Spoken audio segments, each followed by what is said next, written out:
नमस्कार, स्वागत है आपका हमारे चैनल राजस्थान समाचार पर, जहां हम आपको राजस्थान की सभी बड़ी खबरों से रूबरू कराएंगे। चाहे वो किसान और युवाओं की खबर हो, चाहे राजनीति की हलचल या फिर मौसम से जुड़ी जानकारी, हम लाएंगे हर अपडेट सीधी आपके पास। जुड़े रहिए हमारे साथ और पाइए राजस्थान की सभी ताजा और अहम खबरें हर दिन। पहली सबसे बड़ी खबर है, राजस्थान में मुख्यमंत्री भजन लाल की आधी आबादी को 10 बड़ी सौगात। राजस्थान में मुख्यमंत्री भजन लाल शर्मा ने अपनी सरकार के 1 साल पूरे होने पर शनिवार को उदयपुर में राज्य स्तरीय महिला सम्मेलन का आयोजन किया। इस अवसर पर उन्होंने विभिन्न योजनाओं की शुरुआत की, जिनका उद्देश्य महिलाओं और बालिकाओं के कल्याण को बढ़ावा देना है। मुख्यमंत्री ने बालिकाओं की शिक्षा को बढ़ावा देने के लिए लाडो प्रोत्साहन योजना के अंतर्गत 1 लाख लाभार्थियों के खाते में 2,500 रुपए की पहली किस्त जारी की। इसके अलावा मुख्यमंत्री ने महिला रसोई गैस सब्सिडी योजना का शुभारंभ किया, जिसमें 27 लाख महिलाओं के खाते में गैस सिलेंडर की सब्सिडी ट्रांसफर की गई। आंगनबाड़ी कार्यकर्ताओं के मासिक मानदेय में 10% वृद्धि की घोषणा भी की गई, जिससे उनका मानदेय अब 9,581 रुपए हो गया है। इसके अलावा प्रधानमंत्री मातृ वंदन योजना के तहत 4,50,000 महिलाओं को लाभान्वित किया गया और इस योजना के तहत दी जाने वाली राशि को बढ़ाकर 6,500 रुपए किया गया। अगली सबसे बड़ी खबर है, राष्ट्रीय खाद्य सुरक्षा योजना NFSA के तहत अपात्र व्यक्तियों के खिलाफ अभियान। खाद्य एवं नागरिक आपूर्ति विभाग ने NFSA में चयनित सक्षम व्यक्तियों के नाम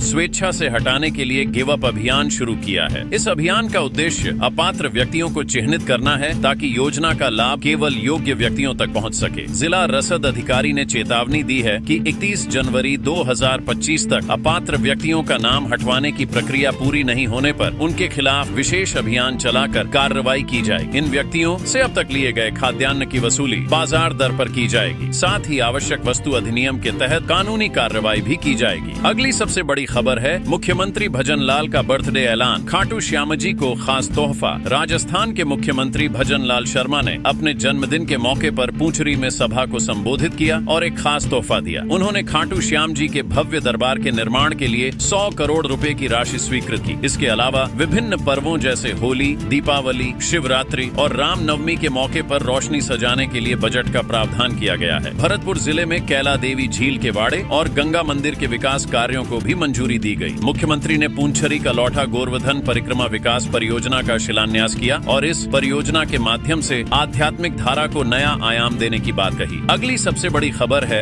एक्शन में डिप्टी CM दिया कुमारी। घटिया सड़क निर्माण पर अधिकारियों पर कार्रवाई। राजस्थान की उप मुख्यमंत्री दिया कुमारी शनिवार को जबरदस्त एक्शन में नजर आईं। राज्य सरकार के 1 साल पूरा होने के उपलक्ष्य में उदयपुर में राज्य स्तरीय महिला सम्मेलन में भाग लेने से पहले दिया कुमारी नाथद्वारा पहुंची। यहाँ उन्होंने घटिया सड़क निर्माण को लेकर अधिकारियों को कड़ी फटकार लगाई। इसके बाद उन्होंने सड़कों की गुणवत्ता में लापरवाही के लिए जिम्मेदार ठेकेदार को ब्लैकलिस्ट करने का निर्देश दिया। उप मुख्यमंत्री दिया कुमारी राज्य में सड़क निर्माण की गुणवत्ता को लेकर गंभीर हैं और यह सुनिश्चित कर रही हैं कि निर्माण कार्यों में किसी तरह की लापरवाही न हो। इस एक्शन के बाद ठेकेदार पर कड़ी कार्रवाई की तलवार लटक रही है। अगली सबसे बड़ी खबर है, राजस्थान में शीतलहर का सितम। 8 जिलों में येलो अलर्ट जारी। राजस्थान में शीतलहर का दौर जारी है और मौसम विभाग ने 15-16 दिसंबर को राहत की संभावना जताई, लेकिन 17 दिसंबर से एक बार फिर शीतलहर के बढ़ने का पूर्वानुमान है। इसके चलते मौसम विभाग ने 8 जिलों में येलो अलर्ट जारी किया है, जिनमें भीलवाड़ा, बूंदी, झालावाड़, करौली, सीकर, उदयपुर, चूरू और नागौर शामिल हैं। इन जिलों में तापमान में और गिरावट की संभावना है। 15 दिसंबर को प्रदेश के कई शहरों में न्यूनतम तापमान 5 डिग्री से कम रहा और सबसे कम तापमान फतेहपुर में 1.5 डिग्री दर्ज किया गया। शीतलहर के कारण रात के तापमान में भी 6 डिग्री तक की गिरावट देखी गई है, जिससे आम जनजीवन प्रभावित हो रहा है। अगली सबसे बड़ी खबर है, PM मोदी 17 को रखेंगे ERCP की आधारशिला। गहलोत ने MOU सार्वजनिक करने की मांग की। पूर्व मुख्यमंत्री और कांग्रेस के वरिष्ठ नेता अशोक गहलोत ने केंद्र और राजस्थान सरकार पर संशोधित पार्वती, काली सिंध, चंबल, पूर्वी राजस्थान नहर परियोजना PKC ERCP को लेकर सवाल उठाए। गहलोत ने मांग की कि राजस्थान और मध्य प्रदेश सरकार के बीच हाल ही में हुए समझौता ज्ञापन MOU को सार्वजनिक किया जाए, ताकि जनता जान सके कि यह परियोजना उनके लिए लाभकारी है या नहीं। गहलोत ने आरोप लगाया कि यह समझौता गुप्त रखा जा रहा है, जबकि यह जनता के अधिकार में होना चाहिए। उन्होंने यह भी कहा कि नई योजना में सिंचाई का प्रावधान नहीं किया गया है, जबकि पुरानी ERCP योजना में यह था, जो जनता के हितों के खिलाफ है। प्रधानमंत्री नरेंद्र मोदी 17 दिसंबर को इस परियोजना की आधारशिला रखने वाले हैं। अगली सबसे बड़ी खबर है, RBI ने किसानों को दिया तोहफा। बिना गिरवी रखे मिलेगा 2 लाख रुपए तक का लोन। भारतीय रिजर्व बैंक RBI ने किसानों के लिए एक बड़ी राहत की घोषणा की है। अब बैंक किसानों को बिना कोई गिरवी रखे 2 लाख रुपए तक का लोन देंगे। पहले यह सीमा 1.60 लाख रुपए थी, जिसे बढ़ाकर 2 लाख रुपए कर दिया गया है। यह कोलैटरल फ्री लोन है, यानी इसके लिए न तो कोई संपत्ति गिरवी रखनी होगी और न ही कोई जमानत की जरूरत होगी। यह निर्णय बढ़ती लागत और किसानों को लोन की सुविधा को और अधिक सुगम बनाने के उद्देश्य से लिया गया है। कृषि मंत्रालय के अनुसार इस निर्णय से 86% से अधिक छोटे और सीमांत किसानों को लाभ होगा। यह सुविधा 1 जनवरी 2025 से लागू होगी। RBI ने सभी बैंकों को इसके संबंध में नए दिशा निर्देशों का पालन करने और किसानों को इस लोन की जानकारी देने का निर्देश दिया है। अगली सबसे बड़ी खबर है भजन लाल शर्मा सरकार के 1 साल पूरे। 12 महीनों में किए गए 12 बड़े फैसले। राजस्थान में मुख्यमंत्री भजन लाल शर्मा की सरकार का आज 1 साल पूरा हो गया है। 15 दिसंबर 2023 को भजन लाल शर्मा ने मुख्यमंत्री पद की शपथ ली थी और इस साल में कई महत्वपूर्ण फैसले लिए गए। मुख्यमंत्री भजन लाल शर्मा ने अपने नेतृत्व में साहसिक फैसले लिए और पार्टी को उपचुनाव में जीत दिलाई। उनकी सरकार के पहले साल में संगठनात्मक अनुभव और राजनीतिक कौशल के बल पर उन्होंने राज्य में कई बदलाव किए, जो राजस्थान की राजनीति को नया दिशा देने वाले साबित हुए। इन 12 महीनों में सरकार ने कई बड़े फैसले लिए हैं, जिससे राज्य की तस्वीर बदल गई है। अगली सबसे बड़ी खबर है PM मोदी ने आपातकाल को लेकर कांग्रेस पर किया हमला। कहा, कांग्रेस का माथे का पाप कभी धुलने वाला नहीं। भारतीय संविधान के 75वीं वर्षगांठ के अवसर पर लोकसभा में संविधान पर चर्चा हुई। इस दौरान प्रधानमंत्री नरेंद्र मोदी ने संविधान की यात्रा को यादगार बताते हुए भारत के लोकतंत्र की मजबूती पर जोर दिया। उन्होंने अनुच्छेद 370 को हटाने की बात की, जिसे उन्होंने देश की एकता में रुकावट बताया। इसके अलावा PM मोदी ने कांग्रेस पर आपातकाल के दौरान की गई तानाशाही नीतियों को लेकर तीखा हमला किया। उन्होंने कहा कि कांग्रेस का माथे का पाप कभी धुलने वाला नहीं है, क्योंकि आपातकाल के दौरान देश में लोकतंत्र की हत्या की गई थी। PM मोदी ने यह भी कहा कि भारतीय जनता पार्टी ने देश की एकता को मजबूत करने के लिए लगातार प्रयास किए हैं और आर्टिकल 370 को खत्म करके यह सुनिश्चित किया कि देश की एकता में कोई बाधा न हो। अगली सबसे बड़ी खबर है पूर्व मंत्री राजेंद्र गुढ़ा मुश्किल में फंसे। 12 लोगों पर मुकदमा दर्ज। राजस्थान के पूर्व मंत्री राजेंद्र गुढ़ा सहित 12 लोगों पर कोतवाली थाने में मुकदमा दर्ज किया गया है। यह मामला खनन क्षेत्र में घुसकर कार्यालय में तोड़फोड़ करने और संपत्ति को नुकसान पहुंचाने का है। कान्हा पहाड़ लीज धारक श्याम सिंह कठेवा की शिकायत पर यह मामला दर्ज हुआ। शिकायत में आरोप लगाया गया है कि आरोपी समूह ने हर महीने बंधी मांगने, नहीं देने पर खान बंद करने, दीवार और कांटेदार तारबंदी तोड़ने, रुपए लूटने, डीजल के ड्रम को आग लगाकर फैलाने, पथराव करने और मशीनों में मिट्टी डालने जैसी गंभीर घटनाओं को अंजाम दिया। इस मामले की जांच SI सुरेश रोलन कर रहे हैं। अगली सबसे बड़ी खबर है सामाजिक सुरक्षा पेंशन से 13 लाख लोगों का डाटा डिलीट, 5 कर्मचारी निलंबित। राजस्थान में सामाजिक सुरक्षा पेंशन योजना में लाखों पेंशनर्स का डाटा डिलीट होने की घटना सामने आई है। सरकार द्वारा की गई जांच में पता चला कि 13 लाख से अधिक पेंशनर्स का डाटा डिलीट कर दिया गया था और कई पेंशनर्स को मृत बताकर उनकी पेंशन बंद कर दी गई थी। मुख्यमंत्री भजन लाल शर्मा की समीक्षा बैठक के दौरान यह मामला सामने आया। इसके बाद सरकार ने 5 कर्मचारियों को निलंबित कर दिया और 48 अन्य कर्मचारियों को कारण बताओ नोटिस जारी किया है। इस घटना के बाद कई पेंशनर्स को सरकारी दफ्तरों के चक्कर लगाने पड़े, जिससे प्रशासनिक लापरवाही की ओर इशारा होता है। अगली सबसे बड़ी खबर है बॉर्डर के पास 2350 बीघा जमीन को बेचने का मामला। जांच टीना डाबी को सौंपी। राजस्थान के बाड़मेर जिले के सीमावर्ती क्षेत्र में प्रतिबंधित जमीनें बाहरी व्यक्तियों को बेचने का मामला सामने आया है। आरोप है कि रामसर SDM अनिल जैन ने अपने परिवार के सदस्यों के साथ मिलकर 2350 बीघा जमीन बाहरी लोगों को बेच दी। इस मामले को लेकर जिला कलेक्टर को जांच सौंप दी गई है। कैबिनेट मंत्री जोराराम कुमावत ने कहा कि यदि कोई शिकायत मिली है तो उसकी जांच की जाएगी और दोषी पाए जाने पर सख्त कार्रवाई की जाएगी। इस घोटाले में राजस्व विभाग के अधिकारी भी शामिल बताए जा रहे हैं। अगली सबसे बड़ी खबर है कांग्रेस पर गरजे मंत्री तक बोले, चुनावी घोषणा पत्र के 45% काम पूरे। राजस्थान की भजन लाल सरकार ने 1 साल का कार्यकाल पूरा किया है और इस मौके पर सरकार की ओर से विभिन्न आयोजन किए जा रहे हैं। शनिवार को टोंक के कृषि ऑडिटोरियम में मंत्री गौतम कुमार दक ने महिला सम्मेलन में भाग लिया। मंत्री दक ने मीडिया से बात करते हुए कांग्रेस पार्टी पर हमला बोला और कहा कि उनकी सरकार ने चुनावी घोषणा पत्र के 45% काम पहले ही पूरे कर दिए हैं। उन्होंने यह भी दावा किया कि टोंक जिला जयपुर के नजदीक है और यहां से 15 से 20 हजार लोगों को जयपुर में आयोजित प्रधानमंत्री मोदी की सभा में लाने का लक्ष्य रखा गया है। अगली सबसे बड़ी खबर है अलवर में अपना घर का सपना होगा पूरा। नए साल में UIT देने जा रही है तोहफा। राजस्थान के अलवर जिले में नए साल में एक नई कॉलोनी के निर्माण की शुरुआत होने जा रही है, जिसमें 2000 से से ज्यादा भूखंड होंगे। यूआईटी की जमीन पर बनी इस कॉलोनी में शहरी सुविधाओं का ध्यान रखा जाएगा और यहाँ आईटी कंपनियों व अन्य व्यापारिक संस्थाओं के लिए भी जगह होगी। कॉलोनी का डिजाइन जनवरी में लॉन्च होने की संभावना है। यह कॉलोनी ढांढोली, बहाला और सांखला गांव में स्थित है, जहां सभी औपचारिकताएं पूरी कर दी गई हैं। इसके अलावा कुछ सरकारी कार्यालयों की स्थापना और आईटी कंपनियों को भी इस क्षेत्र में आकर्षित करने की योजना बनाई जा रही है। अगली सबसे बड़ी खबर है, डिप्टी सीएम दिया कुमारी ने देसूरी नाल में खतरनाक मोड़ का निरीक्षण। हादसे में 3 बच्चियों की मौत। राजस्थान की उप मुख्यमंत्री दिया कुमारी देसूरी नाल पहुंची, जहां हाल ही में स्कूली बस हादसे में 3 बच्चियों की मौत हो गई थी। इस हादसे के बाद दिया कुमारी ने खतरनाक मोड़ पर हो रहे हादसों का निरीक्षण किया और अधिकारियों के साथ चर्चा की। उन्होंने कहा कि इस रास्ते पर भविष्य में हादसे न हो, इसके लिए सुरक्षा उपायों को तुरंत लागू किया जाएगा। उन्होंने अधिकारियों को सड़क के सुधार और सेफ्टी के लिए आवश्यक दीवार और बैरिकेड लगाने के निर्देश दिए। इसके बाद दिया कुमारी ने मुंडारा भी पहुंचकर पंचायत राज और ग्रामीण विकास मंत्री ओटाराम देवासी की माताजी को श्रद्धांजलि अर्पित की और शोक संतप्त परिवारजनों को सांत्वना दी। अगली सबसे बड़ी खबर है, Rajasthan SI paper leak case. थानेदार पति को लेने जेल पहुंची पत्नी गिरफ्तार, एक टीचर भी arrest. Rajasthan sub inspector paper leak मामले में स्पेशल ऑपरेशन ग्रुप ने 2 सरकारी कर्मचारियों को गिरफ्तार किया है। विमला बिश्नोई, जो जयपुर में महिला एवं बाल विकास विभाग में कार्यरत हैं, ने पेपर माफिया से पेपर खरीदकर अपने बेरोजगार पति गोपीराम जांगू को थानेदार बना दिया था। पति की गिरफ्तारी के बाद विमला जयपुर की जेल में उससे मिलने पहुंची, तभी एसओजी ने उसे गिरफ्तार कर लिया। इसके अलावा एसओजी ने आरोपी टीचर लोकेश शर्मा को दौसा में उसकी ड्यूटी के दौरान गिरफ्तार किया, जो Mahatma Gandhi senior secondary school में शिक्षक थे। अगली सबसे बड़ी खबर है, कई लोगों को जीवन दान दे गए विष्णु। हेलीकॉप्टर से अंग पहुंचे एसएमएस मेडिकल कॉलेज। राजस्थान में एक ब्रेन डेड युवक से कई लोगों को जीवन दान मिल रहा है। 35 वर्षीय विष्णु प्रसाद, जो 11 दिसंबर को घायल अवस्था में भर्ती हुए थे, ब्रेन डेड हो गए थे। इसके बाद उनके अंगों को निकाला गया और हेलीकॉप्टर से जयपुर के एसएमएस मेडिकल कॉलेज पहुंचाया गया, जहां किडनी, हार्ट, लिवर, लंग्स और कॉर्निया को ट्रांसप्लांट किया जाएगा। इस ट्रांसप्लांट से कई मरीजों को नया जीवन मिलेगा। अगली सबसे बड़ी खबर है, भरतपुर और बीकानेर के लिए बड़ी खुशखबरी। स्मार्ट सिटी की तर्ज पर होगा विकास, नोटिफिकेशन जारी। राजस्थान के भरतपुर और बीकानेर के लिए बड़ी खुशखबरी है, क्योंकि दोनों शहरों को अब विकास प्राधिकरण घोषित किया गया है। मुख्यमंत्री भजन लाल शर्मा के जन्मदिन पर यह नोटिफिकेशन जारी किया गया। विकास प्राधिकरण बनने से इन दोनों शहरों में आवासीय, व्यावसायिक योजनाएं, मास्टर प्लान और आधारभूत विकास में तेजी आएगी। इसके अलावा प्राधिकरण को स्वायत्तता मिलेगी, जिससे क्षेत्रीय विकास और प्रशासनिक कामकाजी प्रक्रियाओं में सुधार होगा। अगली सबसे बड़ी खबर है, 13 lakh cash, 27 mobile, 43 debit card और 39 पासबुक जब्त। साइबर ठगी पर एसओजी का बड़ा एक्शन, 15 शातिर गिरफ्तार। राजस्थान के जयपुर में स्पेशल ऑपरेशन ग्रुप एसओजी ने साइबर ठगी के खिलाफ बड़ी कार्रवाई करते हुए 15 आरोपियों को गिरफ्तार किया है। आरोपियों के पास से 13 लाख रुपए, 27 मोबाइल फोन, 43 डेबिट कार्ड और 39 पासबुक जब्त की गई है। ये गिरोह कुछ महीने पहले अजमेर की एक वृद्ध महिला से 80 लाख रुपए ठगने में शामिल था। इस गिरोह की देश भर के बड़े मामलों में संलिप्तता होने की संभावना जताई जा रही है। एसओजी द्वारा पूछताछ जारी है, जिसमें कई अहम खुलासे होने की संभावना है। अगली सबसे बड़ी खबर है, रिंग्स के मेघा ट्रेड फेयर में लगी भीषण आग, भूत बंगला जलकर राख। सीकर जिले के रिंग्स कस्बे में आयोजित मेघा ट्रेड फेयर में देर रात भीषण आग लग गई। आग से मेले में लगे भूत बंगले में रखी मशीनरी और उपकरण जलकर राख हो गए। आग बुझाने के कोई उपकरण नहीं थे, लेकिन रिंग्स नगर पालिका की दमकल ने मौके पर पहुंचकर आग पर काबू पाया। आग करीब आधे घंटे की मशक्कत के बाद बुझाई गई। घटना के वक्त मेले में सिर्फ कर्मचारी मौजूद थे, अन्य कोई नहीं था। अगली सबसे बड़ी खबर है, मंत्री किरोड़ी की पत्नी गोलमा ने मिट्टी के चूल्हे पर बनाई रोटी। यूजर बोले काकी निराली और काका अनोखा। राजस्थान के मंत्री किरोड़ी सिंह बैंसला की पत्नी गोलमा ने हाल ही में मिट्टी के चूल्हे पर रोटी बनाई, जिसे सोशल मीडिया पर काफी सराहा गया। यूजर्स ने उनकी तारीफ करते हुए कहा कि काकी निराली और काका अनोखा। गोलमा का यह प्रयास ग्रामीण जीवन और परंपराओं को बढ़ावा देने का प्रतीक बन गया है। अगली सबसे बड़ी खबर है, विष्णु प्रसाद ने मानवता की नई मिसाल कायम की। अंगदान से 8 लोगों को मिली नई जिंदगी। झालावाड़ के विष्णु प्रसाद ने अपने अंगदान से 8 लोगों को नई जिंदगी दी। 35 वर्षीय विष्णु को गंभीर रूप से घायल होने के बाद अस्पताल में भर्ती किया गया, लेकिन उनकी स्थिति बिगड़ गई और वे ब्रेन डेड हो गए। इसके बाद उनके अंगों को निकाला गया और हेलीकॉप्टर से जयपुर और जोधपुर में ट्रांसप्लांट किया गया। ये राजस्थान का दूसरा और देश का 13वां ब्रेन डेड अंगदान था, जिसमें राज्य सरकार ने पहली बार हेलीकॉप्टर का इस्तेमाल किया।